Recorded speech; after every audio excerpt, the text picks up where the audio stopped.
Selamat siang, di sini saya akan menjelaskan fungsi-fungsi dan alat-alat laboratorium. Yang pertama yaitu gelas ukur. Fungsi gelas ukur adalah sebagai alat untuk mengukur volume larutan, mulai dari volume 10 mili hingga 2 liter. Gelas ukur berbentuk pipa dan umumnya terbuat dari bahan plastik atau polipropilen yang dilengkapi dengan bagian bawah yang lebar, sebagai kaki untuk menjaga kestabilan gelas ukur. Nah, yang kedua, tabung reaksi. Tabung reaksi adalah peralatan gelas yang terbuat dari kaca atau plastik. Bentuknya kira-kira sebesar jari tangan manusia. Tabung reaksi tersedia dalam berbagai macam ukuran, namun pada umumnya memiliki ukuran berdiameter 10 hingga 20 dengan panjang 50 sampai 200 mm.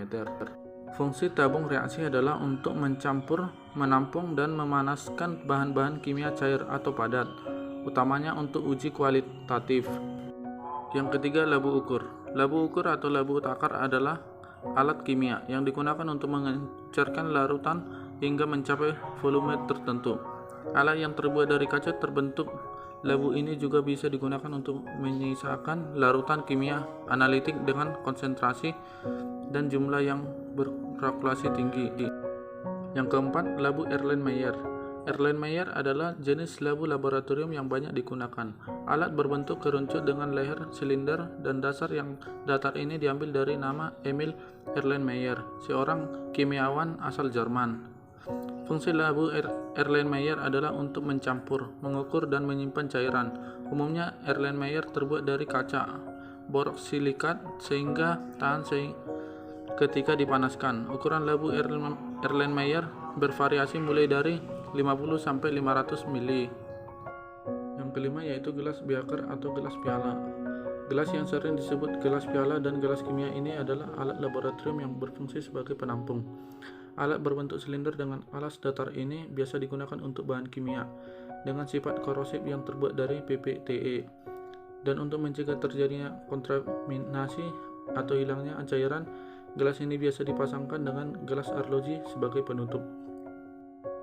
Yang keenam, pipet tetes. Pipet digunakan untuk memindahkan volume cairan yang telah terukur. Alat ini terdiri dari beberapa jenis dengan bentuk, fungsi, dan tingkat ketelitian yang berbeda. Macam-macam pipet diantaranya yaitu pipet tetes, pipet ukur, dan pipet volume. 7. Pipet ukur. Fungsi pipet ukur adalah untuk memindahkan larutan secara terukur sesuai dengan volume. Pada pipet ini juga terdapat skala yang menunjukkan volume tersebut. Ukuran volume terbesar pipet ukur sendiri adalah 50 mili.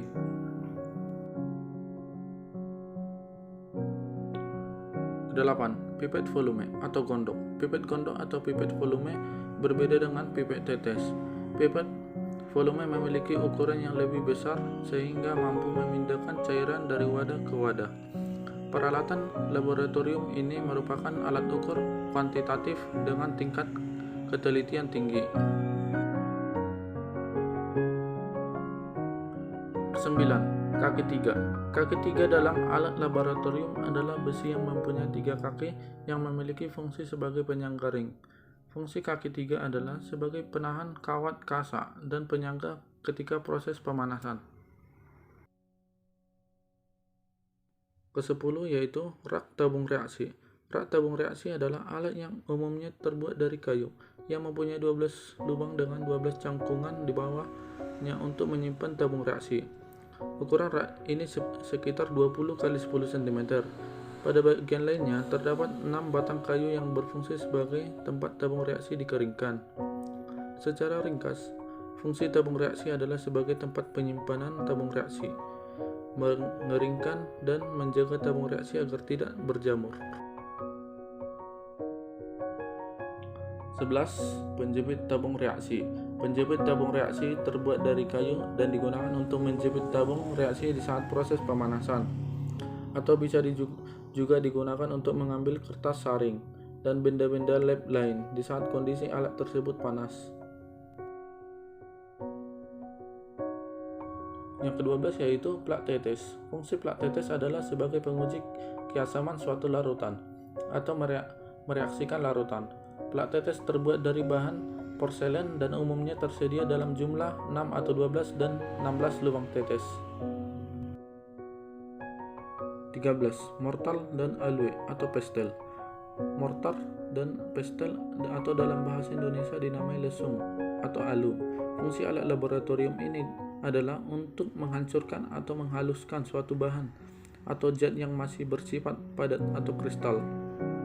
Dalam laboratorium biologi, mortar dan alu ini juga digunakan untuk menghancurkan atau menghaluskan bahan-bahan praktik seperti daun biji dan lain-lainnya. Yang ke-14 yaitu kawat kasa. Fungsi kawat kasa adalah untuk menahan beaker atau labu seketika proses pemanasan menggunakan pemanas Bunsen atau pemanas spiritus. Kawat kasa juga dipotong alat kaki 3 pada bagian bawahnya untuk membuat proses pemanasan berjalan maksimal. 15. Kawat nikrom. Fungsi kawat krom adalah untuk mengidentifikasi zat dengan cara uji nyala. Yang ke-16 yaitu corong pisah. Peralatan laboratorium terbentuknya kerucut dengan tutup setengah bola ini biasanya digunakan dalam proses ekstraksi cair, yaitu proses memisahkan komponen-komponen fase pelarut dengan densitas yang berbeda. Corong pisah atau corong pemisah memiliki bagian penyumbat di atasnya dan keran di bawahnya. Alat lab kimia ini dibuat dari kaca borosikilat, sedangkan kerannya terbentuk dari teflon ataupun kaca. 17 yaitu batang pengaduk. Batang pengaduk digunakan untuk mencampurkan cairan dengan bahan kimia untuk keperluan praktik di laboratorium. Batang pengaduk umumnya terbuat dari kaca pejal, borosilikat atau pirex. Ukurannya hampir sama dengan sedotan minuman, namun sedikit pandang dengan ujung membulat. 18. Gelas kaca atau gelas arloji. Gelas berbentuk bundar dengan beragam diameter ini memiliki beberapa fungsi, di antaranya penutup gelas kimia ketika tengah proses pemasaran simpel atau penguapan, sebagai tempat untuk mengeringkan padatan dalam dissektor, sebagai tempat benda yang tengah berada dalam proses pengamatan, dan sebagai tempat untuk menyiapkan bahan yang akan ditimbang. 19. Labu destilasi. Fungsi destilasi atau penyulingan adalah memisahkan suatu larutan ke dalam masing-masing komponennya. Bisa juga didefinisikan sebagai suatu metode pemisahan bahan kimia berdasarkan perbedaan kecepatan dan volatilitas atau kemudahan menguap. 20 yaitu kondensor. Kondensor adalah alat laboratorium yang memiliki fungsi untuk mendinginkan cairan panas dan mengembungkan uap. Alat ini memiliki beragam jenis bentuk, dengan diantaranya adalah kondensor Graham, Virgorex Coulomb, kondensor Dimrod atau spiral, kondensor Liebig atau lurus, dan kondensor Ilham atau bulat. 21. Spatula plastik dan logam. Kedua jenis spatula ini digunakan untuk mengambil bahan kimia bentuk padatan atau kristal. Untuk mengambil zat-zat yang memiliki reaksi pada logam maka digunakan spatula plastik. Sebaliknya, zat-zat yang tidak memiliki reaksi pada logam maka digunakan spatula logam. 22. Buret. Alat dengan bentuk silindris memanjang ini biasanya digunakan untuk titrasi dengan presisi tinggi, atau bisa juga digunakan untuk mengukur volume suatu larutan. Alat yang dilengkapi dengan skala pada sisi luarnya ini memang dirancang dengan ketelitian yang sangat tinggi, sehingga cocok digunakan untuk keperluan analisis volumetrik kualitatif. 23. Filler. Filler adalah alat yang digunakan untuk menyedot larutan, yang biasanya dipasang pada pangkal pipet. Alat laboratorium ini dilengkapi dengan karet yang resistan terhadap bahan kimia, sehingga dijamin aman dan tidak mudah rusak. 24. Pembakar Bunsen. Pembakar Bunsen diambil dari nama Robin Bunsen. Fungsi pembakaran Bunsen adalah untuk memanaskan pembakaran dan sterilisasi jarum osi atau lainnya. Pembakaran Bunsen menghasilkan nyala api gas tunggal terbuka dan secara maan membakar gas yang mudah terbakar seperti gas alam dan bahan bakar gas cair semisal propana dan butana atau campuran keduanya.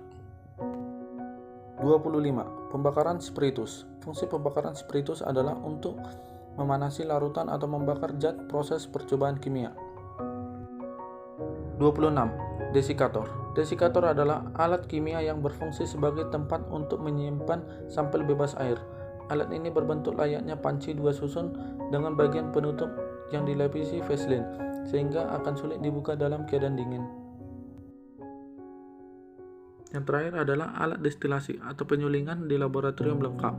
Dalam laboratorium juga biasanya terdapat satu set penyulingan atau destilasi lengkap.